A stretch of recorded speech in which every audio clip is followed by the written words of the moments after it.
year's side event at the OECD Garment Forum, where we discussed the new model of supply chain industrial relations for the industry. This year's panel follows up on that, but we'll discuss brand and investor roles. The session will introduce the recently published paper by the Committee on Workers' Capital, Shared Prosperity, which outlines how the fundamental rights of freedom of association and collective bargaining can be used to address inequalities and why these rights matter to investors.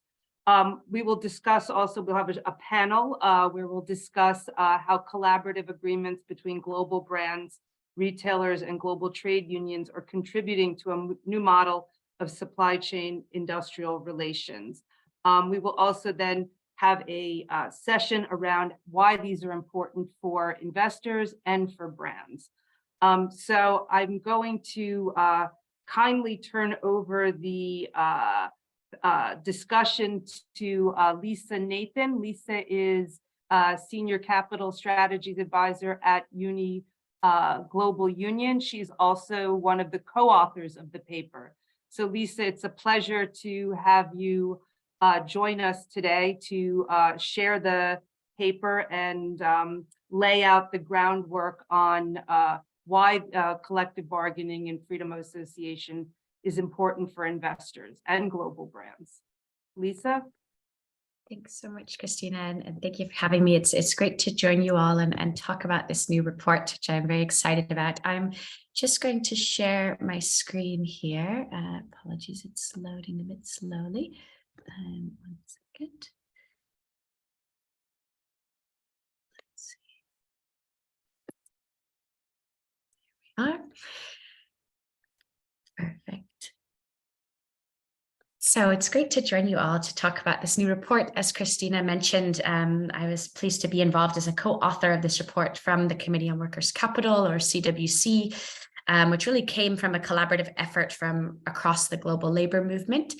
And as Christina mentioned, really what we aim to provide in this report is a comprehensive resource, particularly for investors, but also I think it could really be used by brands and other companies as a guide to what expectations can be. It outlines the kind of extensive evidence that there is around the importance of freedom of association and collective bargaining. It provides recommendations for stewardship and concrete examples of best practices, both amongst kind of companies and what can be encouraged as practices, but also the steps that investors are already taking on these issues as well. So to begin with what we're actually talking about, always a useful place to start. Freedom of association and collective bargaining are fundamental human rights enshrined in the ILO core conventions. And so they can also be referred to as the fundamental labor rights. And so they also are considered enabling rights because they can foster respect for other human rights. So for example, workers in a trade union can better protect their own rights on health and safety or against discrimination in the workplace, as an example of that function. Despite their enshrinement in those standards, though, the picture we see of respect for freedom of association and collective bargaining is alarming. They're under attack all around the world, with violations at a 9-year high, according to the latest ITUC Global Rights Index. So in 2022, for example, in 77% of countries, that right to freedom of association was violated by companies or governments. And in 79% of countries, the right to collective bargaining was infringed. So why does this matter? Another important place to go through. Why is it significant for investors in particular? We see this as a problem in itself, first and foremost from the perspective of the human rights of workers, but also the human rights responsibilities of companies and investors in line with the UNGPs and OECD guidelines. So an important development is discussed, I'm sure, a lot this week, is the rise of mandatory human rights due diligence. And that means, of course, that companies are going to increasingly be obliged to legally meet what were previously soft law norms as well. And we know that investors also have these clear human rights responsibilities under the OECD guidelines, as well as the UNGPs, in particular to use their leverage as minority shareholders. But beyond the human rights case, we also see that respect for fundamental labor rights also underpins a number of issues that create a financial case for action, as trade unions are an essential part of long-term solutions to mitigate risks at the company level as well as the economy-wide level. And so if we look first at that company level, there's really a strong case for action for better performance. So from a risk perspective, a failure to respect labor rights can generate reputational, operational, regulatory, and other legal risks for companies that can in turn hold negative implications for their investors. But I think more often overlooked is that it can also generate positive impacts for companies and their shareholders in turn. So I think if we look particularly within human rights due diligence as an important part of the conversations today, trade unions are an essential part of ensuring that momentum on increasing in human rights due diligence is actually fit for purpose. So because fundamental labor rights serve that role as enabling rights, human rights due diligence on freedom of association and collective bargaining can actually mitigate a whole host of other wider human rights risks as well. We know that trade unions can act as eyes and ears on the ground to ensure that what's intended in policy at the top is actually happening in reality in practice. And so with that, we know that having a trade union on site is an incomparable form of sustained and ongoing monitoring that can't really be replicated through models like social audits. So on this slide here, we have a stat from the World Bank and ILO from across 5 different countries that found that unionization and collective bargaining was associated with lower non-compliance with national regulations, including on salaries and benefits, very relevant for discussions investors have on living wages, on contracts, as well as on health and safety and welfare standards. And along those lines, I think we've seen that on many topics where we know that investors recognize the materiality already and are taking action, the trade union role in actually addressing those is very well evidenced. So for example, firstly, on health and safety, we know the cost to business and society of poor health and safety practices, but also the role of trade unions is extremely well evidenced. So for example, a study published in Health Affairs that looked at the nursing home sector from the US looked at 13,000 nursing homes and found that unions were associated with a 10.8% lower resident COVID-19 mortality rate and a 6.8% lower worker infection rate during the prime of the pandemic. We also see that trade unions can create operational benefits in improving levels of training and skills.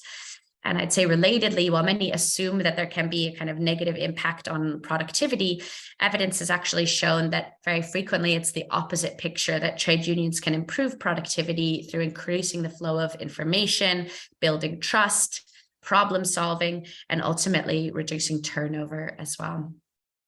And then finally, I think in line with many investor and company priorities, trade unions can help improve diversity, equity, and inclusion.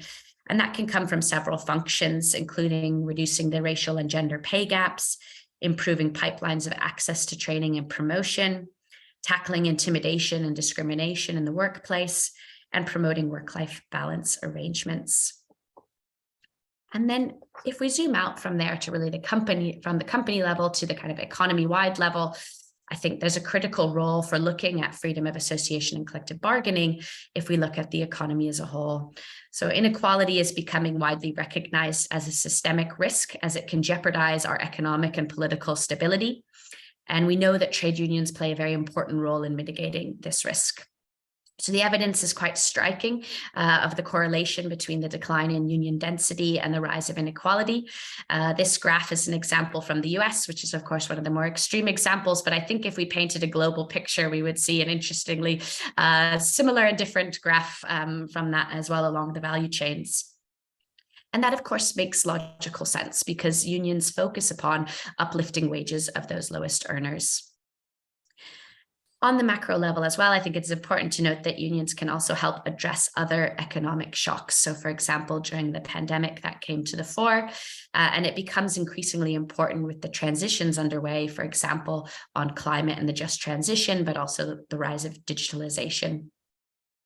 And so I'll really finish there with just kind of what we can do to put this into practice.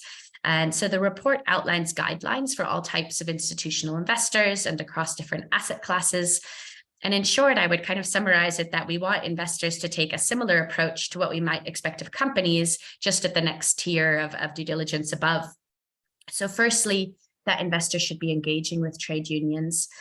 Trade unions have extensive knowledge of the issues, both in terms of the high level, how to kind of deal with it in terms of policies and oversight, and then actual implementation on the ground, as I'm sure we'll hear more about in the panel shortly. But then too, investors should be following that due diligence process. So that begins with the right policy commitment and resource, and then identifying potential labor rights impacts, informing kind of stewardship priorities to mitigate those risks, and reporting out as well. And we highlight in particular in the report a few resources of indicators that how companies could be prioritized based on what could be red flags and what can be good practices that can be encouraged through those full range of stewardship activities, from engagement and voting to collaboration with other investors. So just to highlight a couple of those best practices, generally, we would say that, for example, a neutrality or non-interference policy is a very important step for companies, particularly in some countries of operation. That basically says that a company would issue a public statement that they refrain from all forms of interference, including communicating their preferences when workers would seek to join a trade union. And that's been adopted by a number of big global companies, including Danone, Unilever, Inditex, and H&M, for example. And relatedly, we'd also highlight global framework agreements as an extremely valuable tool for companies to use to help mitigate these risks, particularly if they are operating in high-risk environments or facing emerging risks in the process. For those less familiar, that's basically a form of cross-border social dialogue in which a multinational company and global trade union federation would make an agreement that commits to upholding fundamental labor rights. And it has a process behind it, a framework for implementing it, a mechanism to resolve issues if they arise, and targeted steps to move it forwards. Because basically what we'd see is if that investors can help shift companies to the model of using these kinds of mechanisms to proactively be looking for how they can promote freedom of association and collective bargaining, then I think that takes us out of this cycle that we can be in of crisis management, where we're only accepting compliance with local laws, or often not even that, to actually realizing those sorts of positive opportunities that we can see so well evidenced. And so I will finish there, but I hope that this report can be a useful tool for you all in your range of roles, and very happy to have any questions as time allows in the discussion.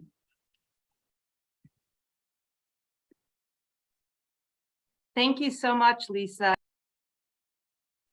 That was a real important segue that will now move it to our panel. We're really pleased to be joined by David Ishon, Karen Remenick, and Tanisha Elliott and Liz Ulmas, who will discuss how within taking this report, but how does it fit into the work that we've been doing in the global supply chain? I think one of the key pieces that IndustriALL has been working on is to have brand trade union collaboration on enforceable agreements. So I wanted to maybe kick off the panel quickly with a question that links actually to David from ACT about collective bargaining. And can you just tell us a little bit about the work that's been going on in ACT, and how is that linked to the report that CWC just released? Yes, of course. Thank you very much, Christina. And thank you, Lisa. Very interesting to hear about the findings also from the paper. I think just as a brief introduction to ACT, for those that maybe aren't quite familiar, is that ACT is an agreement between IndustriALL global union, brands and retailers to achieve living wages through collective bargaining, supported by and enabled by brand purchasing practices. So it's combining really the collaborative industry approach between brands and IndustriALL and global unions, and supporting that and supporting industrial relations approaches in production countries. So putting collective bargaining at the heart of the discussion on living wages, and really allowing manufacturers associations, employers associations, and trade unions to have that discussion on how wages should be increased, how the wage setting mechanism should function, and what tailor-made solution they can negotiate that sit not just within the particular context in that country, but also are driven by the actors that should be in the driving seat when it comes to discussion on wages. Focusing on collective bargaining between manufacturers and trade unions is the key pathway that we see, because it is those enforceable, those binding agreements that can set long-term improvements. They can also include already existing accountability mechanisms. So there's a way to not have to rely on auditing and other mechanisms to really hold accountable those actors in the supply chain that can, make a difference to wages in the long term.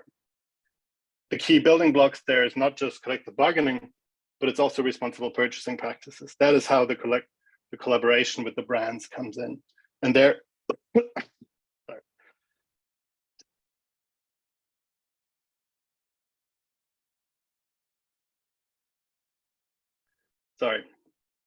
and there, I think what ACT has done is to allow the development of and promote commitments by brands on collective bargaining, to promote collective bargaining, on purchasing practices.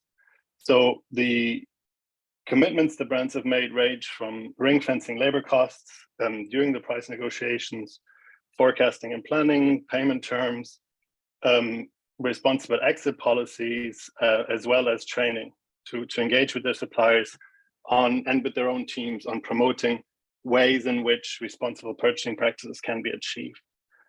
What is key to the work that ACT has been doing, and different to some of the other initiatives on purchasing practices, is that it sits within an accountability and monitoring system that sets goals and has those goals tracked regularly through the broadest surveys that exist in the industry currently.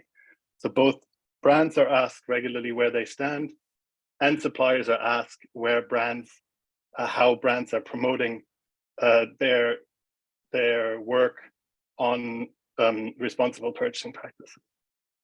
And of course, freedom of association. When we talk about the work that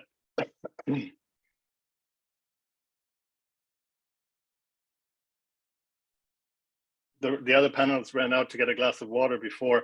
I should have done the same, but I thought, it's only an hour, I'll be all right. When it comes to freedom of association, it's clear that freedom of association is absolutely a prerequisite to collective bargaining. The ACT MOU sets FOA and as a key pillar in the work that ACT is doing, where IndustriALL and the brands that are members of ACT have said that they would promote freedom of association, proactively promote freedom of association, and we do that also through work on grievance mechanisms. I think what is absolutely key and what is slightly different when it comes to the work that ACT is doing around collective bargaining is that it's investing in a process, I think that Lisa says, that puts unions and manufacturers in the driving seat, that allows a system where there's not this operating into a black box that is focused entirely on outcomes, but really investment in a process. Leadership to show that collaboration and investment in a process that sets industrial relations approaches at the core can lead to outcomes that aren't lowest common denominator agreements across collaborations, but really long-term solutions to wages that trade unions have a seat at the table to promoting, and manufacturers at the same time. So really there, the key takeaways, maybe if I can leave you with those that we have, is one, that there's no shortcut to industrial relations institutions. And I think that's what we've learned through ACT in the last number of years, is that really for sustainable improvements and accountability on wages, industrial relations infrastructures is the only way to do it. That requires trade unions at the table, and it requires leadership from brands on their purchasing practices, and to jointly invest in collaborations that aim to create processes that can lead to win-win scenarios and outcomes that everybody has co-designed. So I think I'll leave it at that for now. No, thanks, David. I think that's really a good segue into Liz's section, because we also wanted to highlight in this session, here are models where we have an agreement, enforceable agreement with brands to get to a living wage around their purchasing practices. But we clearly saw during the pandemic the risk in the supply chain, and that came around social protection. So really this work around collective bargaining and how to get to a decent supply chain and have, workers at the center with their trade unions, as we've done with the International Accord on Health and Safety. We also looking at this model, and when we call it a new model of social supply chain industrial relations, we're also looking to see that on social protection. So maybe I can ask Liz to, inform the panel, inform the participants of, what work have we been doing to ensure that around social protection, this is, linked to collective bargaining, this is linked to brands' role and investors' role. So let me turn the floor over to Liz. Thanks, Christina. So I just want to start by reiterating that this panel is focused not on tweaking the current supply chain model, but on the bigger picture of respect for supply chain workers' rights and on the need for larger change in the garment, textile, and footwear sector. And the need for larger change is not news. COVID and other major supply chain problems in the past few years, I think, have clarified the imperative to act and also provided an opportunity to do so, and in so doing, focusing the mind of multiple stakeholders, including investors. As Lisa noted at the outset, and as the Shared Prosperity paper shows, respecting workers' fundamental rights is a rights issue, but it can also mitigate risk. And that's crucial for companies, but also to investors who have their own goals and responsibilities as stewards of capital.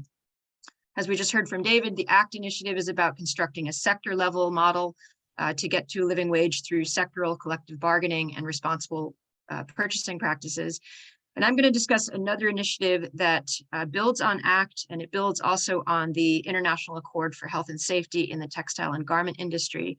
And like these other initiatives, is explicitly based on collaboration between brands and trade unions, and is explicitly aimed at positive and long-term change for the whole sector. Specifically, IndustriALL Global Union is spearheading a long-term initiative to improve social protection for supply chain garment and textile workers.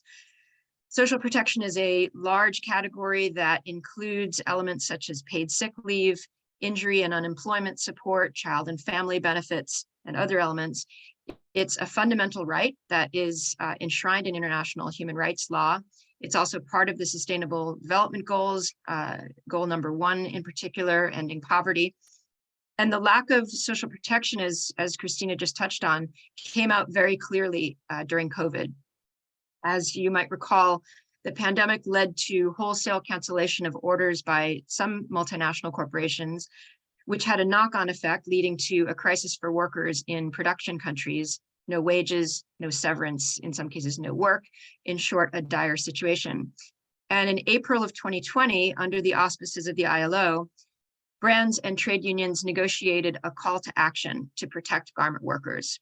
And that call included for brands to pay for work that's been done, to recognize the utter lack of social protection in producing countries, and to commit to work together to build social protection. So out of that call to action came the initiative on social protection that I just mentioned. And the heart of this new initiative is the need to build robust social protection systems in producing countries, because we can't keep having supply chain crises that throw millions of people out of their jobs and leave workers destitute. So as Lisa said, we need to break that cycle of crisis management. This initiative is long-term, and I want to reiterate that social protection is a government function. So the idea of this initiative is not to privatize social protection, but to build it up. And so IndustriALL will be working to get brands to contribute to efforts by states with the technical assistance of ILO to set up and improve social protection. The goal is to get to a binding agreement with brands to contribute to a time-bound bridging solution, paying into a fund and engaging in measures aimed at building sustainable systems of social protection in production countries. It's another example of what Christina was just talking about, a new industrial relations model in the supply chain that would help us move toward truly productive change in the sector.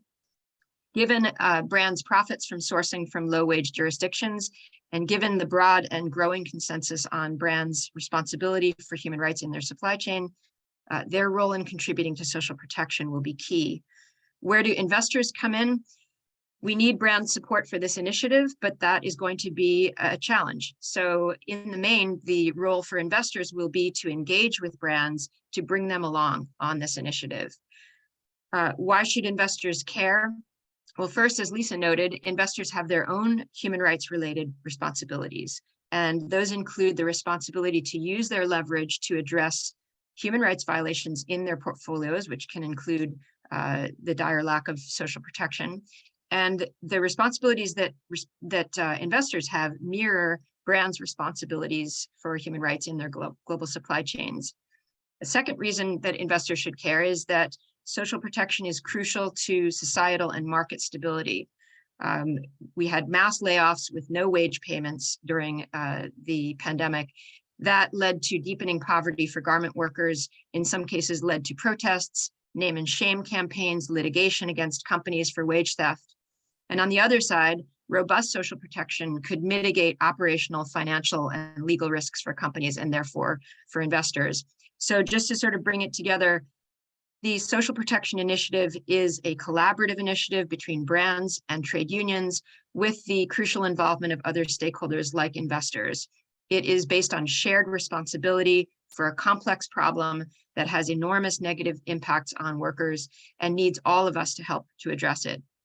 The initiative is intended not as a quick fix, but to fundamentally improve the situation for supply chain workers and to build more resilient supply chains, which is a benefit for brands, suppliers, countries, investors alike.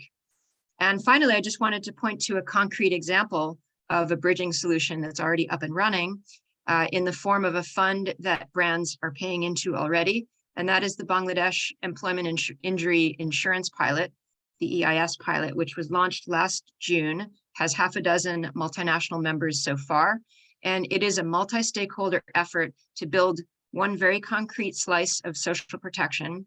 It's a pilot to build a robust program covering employment injury for Bangladeshi garment and textile workers in a set number of factories.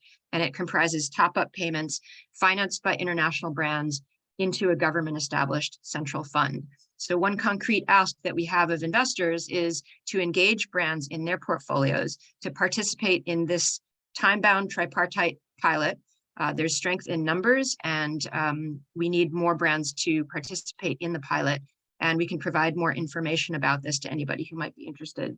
So I think my time is up. I'll leave it there for now. Thanks. No, thanks, Liz. I think it was really good to have David and you present two types of works that we've been working on together with global brands. And so I wanted to turn to Karin from PVH, who's representing a brand here, who, you know, is a signatory to ACT, the International Accord, and endorsee of the call to action.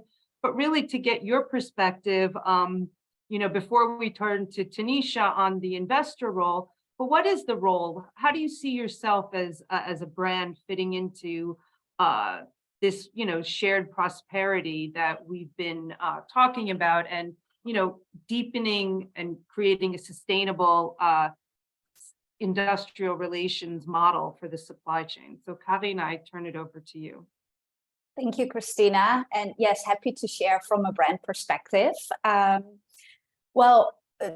To start easily in the sense that shared responsibility, that resonated immediately with us because we've got for many years already what we call our shared commitment, which is our code of conduct that really supports the 10 principles of the UN Global Compact, as well as the UN guiding principles on business and human rights.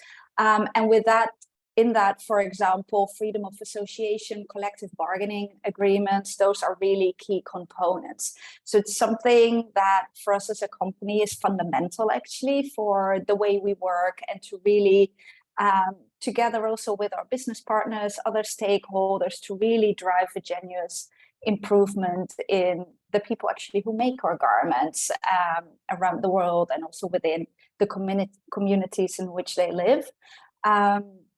So with that, a fundamental piece already for many years.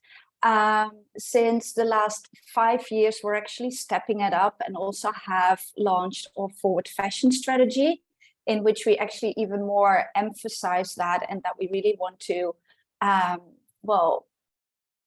transfer and move the fashion industry really forward.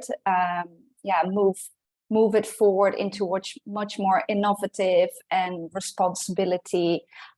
Really also walking the talk by taking a much more proactive approach and attitude when it comes to transparency, especially collaboration with other stakeholders in the industry, and also at our own role, actually, where can we increase our positive impact and also reduce the negative ones that we have.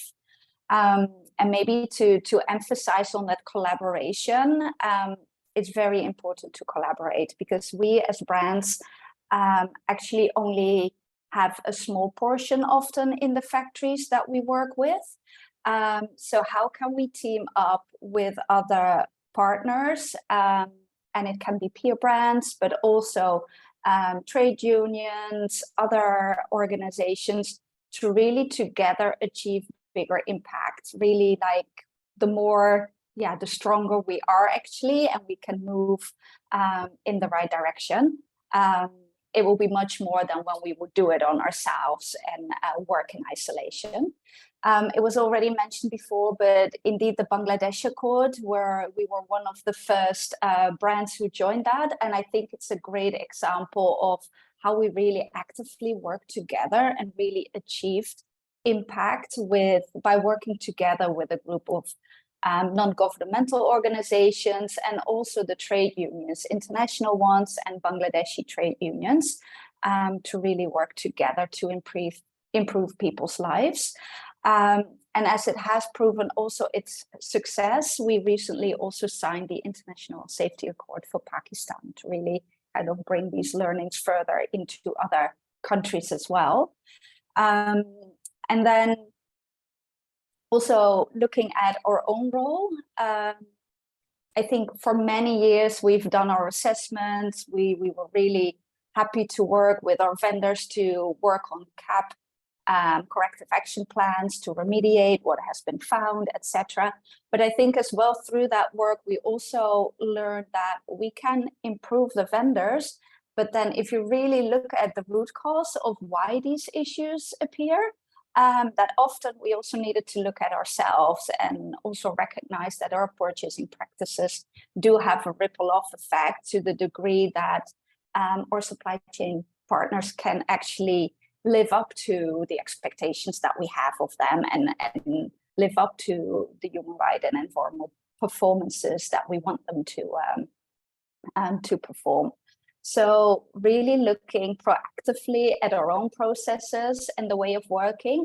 And this is also something that really attracted us in the whole model of ACT, and that David just spoke to, because it combines actually all of these elements. It combines really working on a country level with all the relevant stakeholders, bringing the relevant trade unions, employers, etc., around the table, but at the same time to also back that up and link that to strong purchasing practices, and for us as brands to look at ourselves and how can we really then endorse these conversations to support the freedom of association and a collective bargaining agreement to be created and also supported.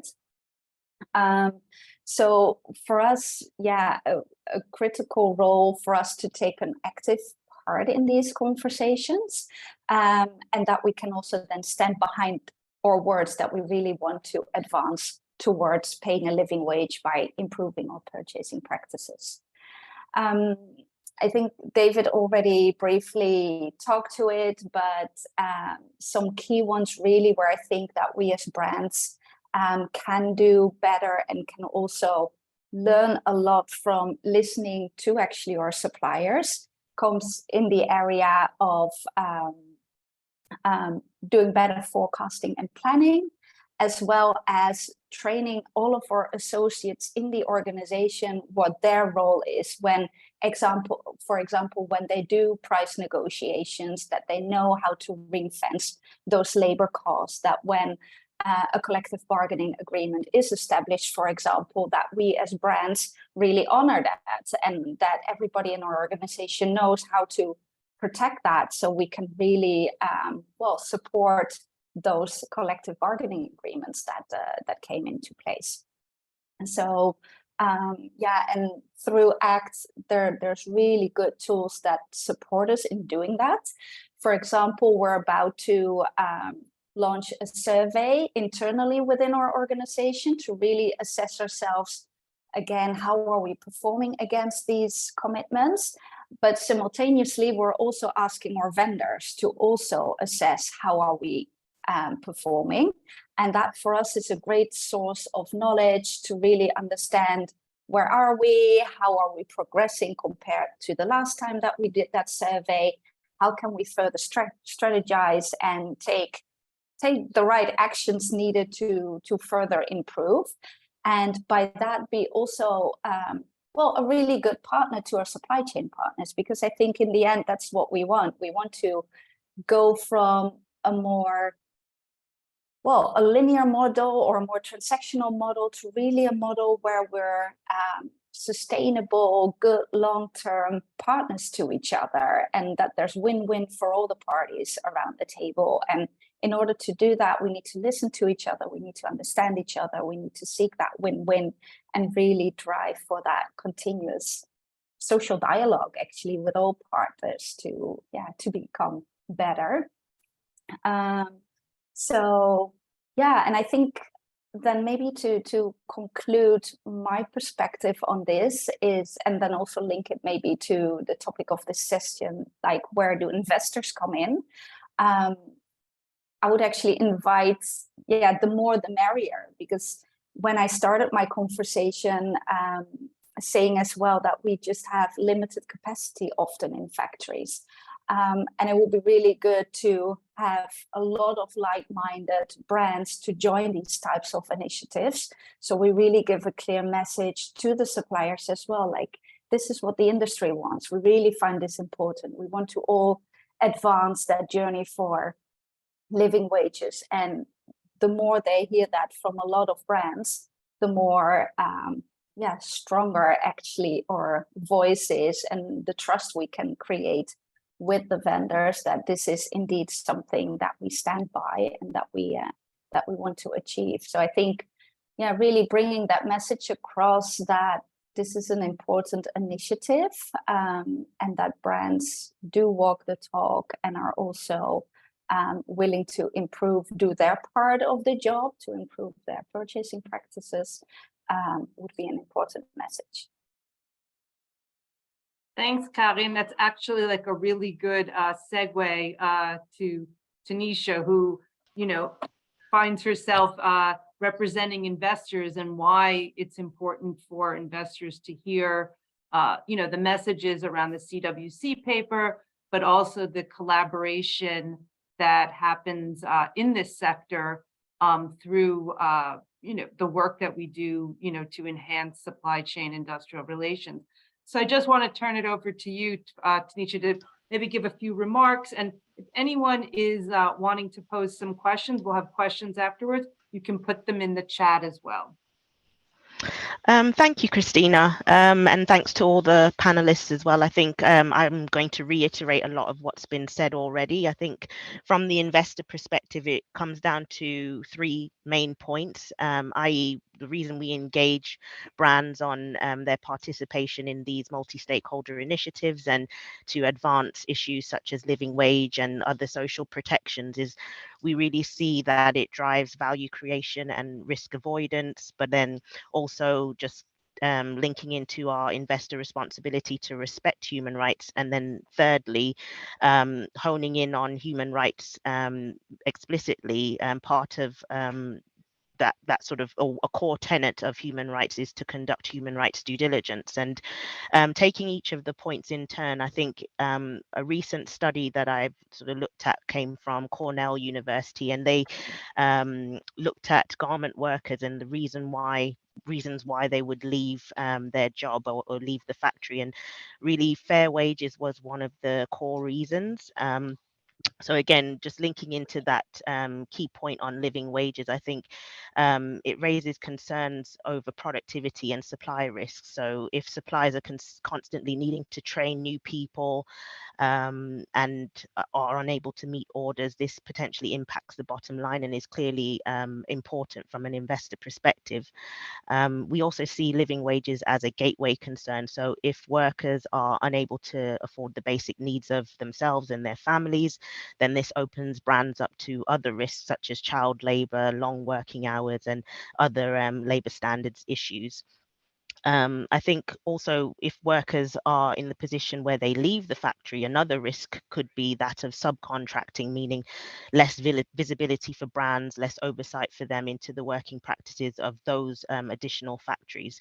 All of this then opens brands up to further reputational and regulatory risk, as we're seeing new supply chain due diligence regulation come out of places like the EU and, well, globally speaking. So yeah, I think from a value creation perspective, a happy workforce, a well-paid workforce is a productive workforce. It supports the ability of companies to operate effectively and improves employee and customer satisfaction. And this generates better returns inherently, promoting and improving the company's social license to operate. And then just going on to the second point that I made around our responsibility as investors to respect human rights, I think as a corporate entity, we obviously understand our responsibilities under the UNGPs, but similar to brands, investors also are somewhat removed from the lived experience of workers within the supply chain. We appreciate that brands may not have the leverage to instigate positive change on a supplier by supplier basis, and hence the sort of effectiveness of working together collaboratively through an initiative. A similar premise applies to investors, really, in our engagements with companies where we might not have as big of a financial stake. We would link up with other investors and engage collaboratively to gain leverage on important topics.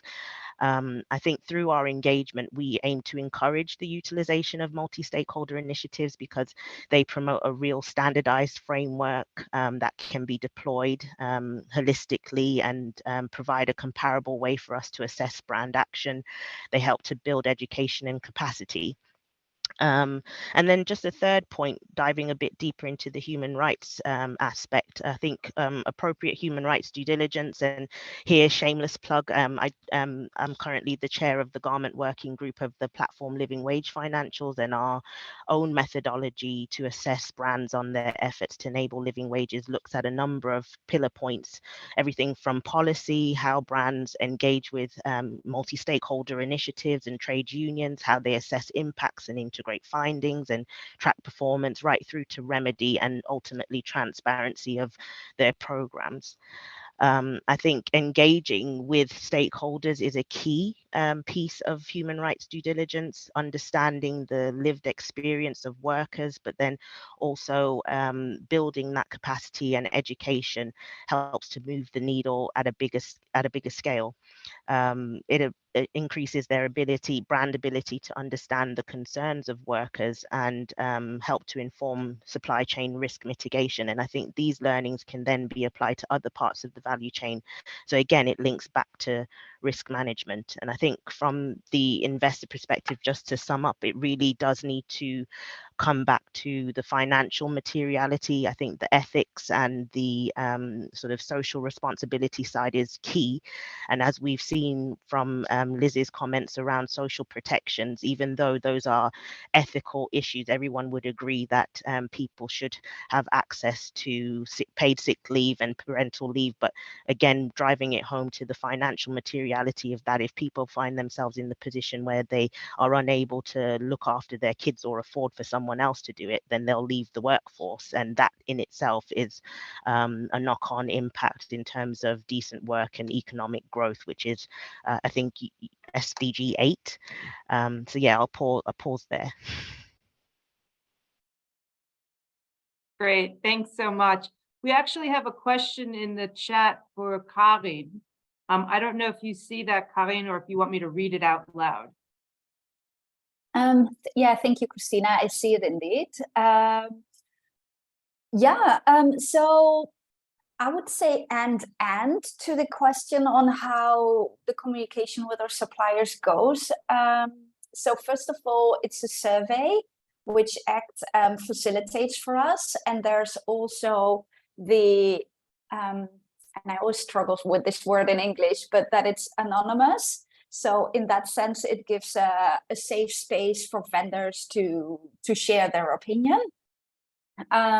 What we have done and also planning to do this round is once those outcomes come back, we do an analysis, we try to understand, but we also then, this kind of aggregated information, we use it in our conversations with our vendors to just trigger the conversation, let them share more if they want, and it kind of naturally starts then a dialogue. And to my surprise, actually, at least in the previous two times, vendors are quite keen actually to share.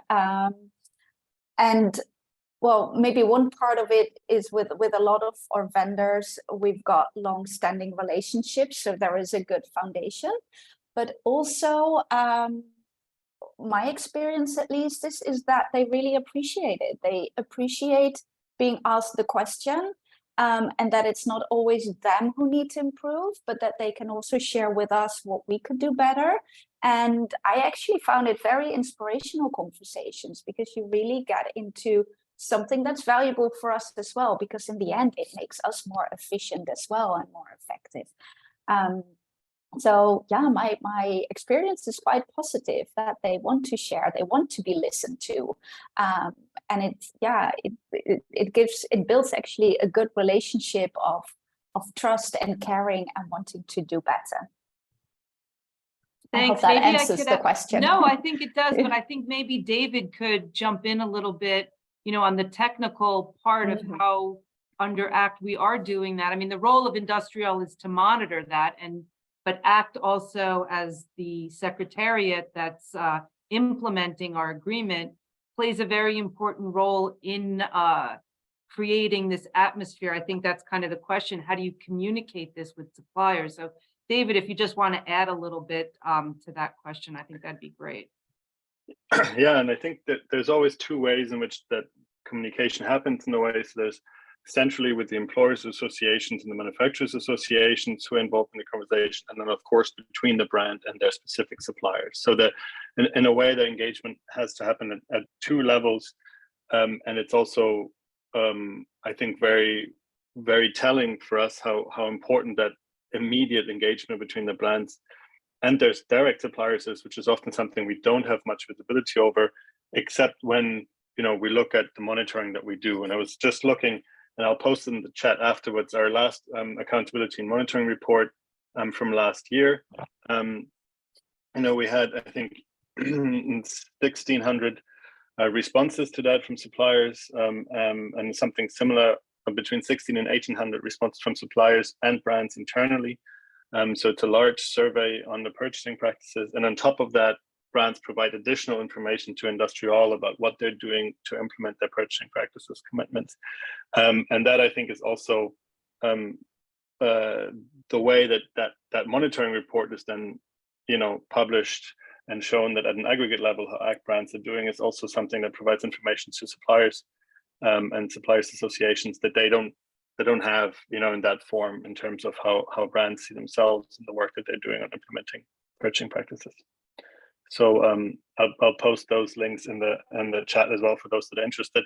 We're due this year, actually right now at the moment, there's the new survey is running, so there'll be an updated version of this report later on in the year, which will also be able to show some development of what has happened in between those 2 years where the surveys ran. Karin, there's another question for you from Oh. David. Yeah, and you're in the hot seat. Wow. No, and this one's nice. It says, thanks for the positive reflections. It seems that the risks are manageable for company giving. Oh, no, wait, this is a different one. Sorry. The question is, what would your recommendation be to investors to get more US companies engaged in initiatives around legally binding agreements, including freedom of association and collective bargaining? Oh, good one. A good question. Well, yeah, I think for us it's really core to the DNA as a company that we were, from the early days already open to have these conversations and see all the positive things, not be afraid of what can go wrong, but actually what can we achieve when we do team up together. So I think it's a part of having trust as well, in that all in the parties in the end, we want the same thing. We just need to have that good social dialogue, how we get there, and that we're actually going to support each other. So probably finding encouraging measurements that people see the benefits and not afraid to take that step for collaboration, but actually see all the benefits that it brings. It's a hard one to answer, because it's really part of the company culture as well. Yeah, tough work. I mean, needs to be done. Can I jump in on that, Christina? I think both Tanisha and you want to jump in. So Liz, why don't you go first, and then Sure. Tanisha, you're the next. Yeah. Hi, David. Thank you for the question. I think one of the things, and we're trying to do this in this panel, and you will have seen it in some of the other panels yesterday and today, is that to show that there are other models out there that are working. I mean, I think that one thing investors need to do is to understand how social auditing has not worked. It's a model that's been around for many years. There's a very, very large literature showing the weaknesses, and yet we have the International Accord, we have the ACT initiative, we have the International Bargaining Forum, we have the Dindigul Agreement. There's plenty of working examples, many of which have been talked about at these side sessions, of collaborative agreements involving trade unions, brands, in some cases governments, and also suppliers.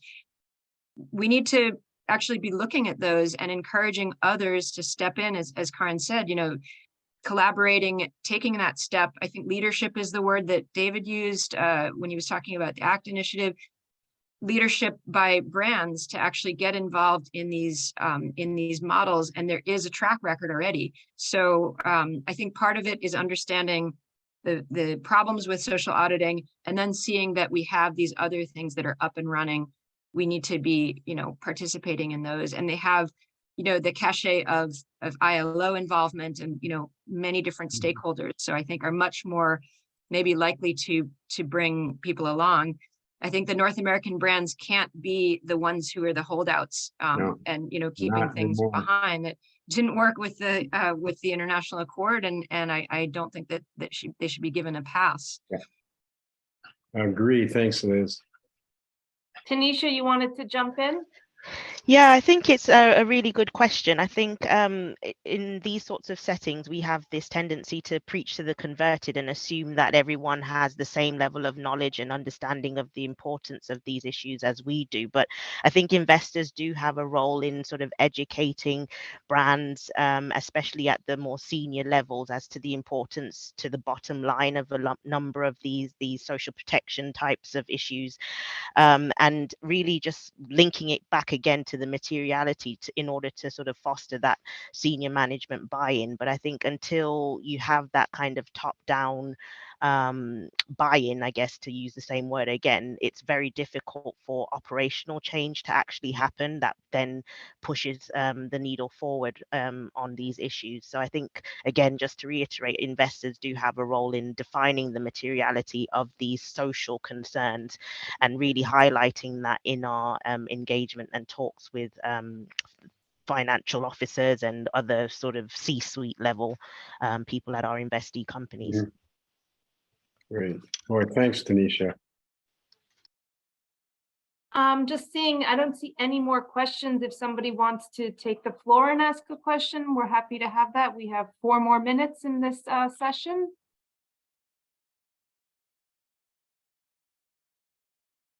So no questions. Well, I don't know. Maybe just to conclude, I want to thank everyone for their participation. We've been adding some links in the chat where you can find out more information on the work that was mentioned in the session. But again, if you're an investor, I think there's an important takeaway. I really liked how Tanisha summed it up, that there is a responsibility for investors to ensure that there's an education model of things that are going on outside, maybe they're not aware of, but to promote that joint collaboration. So I'm going to conclude the session. Thanks everyone for joining. And maybe we will see you then in Paris in person on Thursday and Friday. We have some good sessions there as well, also looking at the role of trade unions in supply chain, barriers to collective bargaining and industrial and freedom of association. So if you're interested in that topic, please join us. If not in person, I think they'll all be streamed live as well. Thank you very much. Thank you. Thank you.